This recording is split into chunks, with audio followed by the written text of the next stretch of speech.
अल्लाह करीम ने फरमाया, जिन लोगों के दिल लोग तोड़ नहीं देते, मैं उन टूटे दिलों में मिला करता हूं। तेरा आईना है वो आईना के शिकस्त हो तो अजीज तर है निगाह आईना साज में। जब लोग ताने देते हैं, जब लोग तकलीफ देते हैं, जब आप बिल्कुल ठीक चल रहे होते हैं, जब आप मेहनत कर रहे होते हैं, जब आप मुखलिस होते हैं, जब आप जद्दोजहद कर करके थक जाते हैं और लोग जब पूरी तौर पर तानाजनी कर बातें सुनने को जब मिलती है,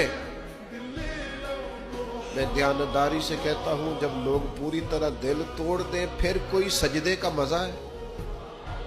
फिर कोई दुआ की लज्जत है, फिर कोई चस्का है उसकी बारगाह में हाजिरी का, फिर कोई तड़प पैदा होती है।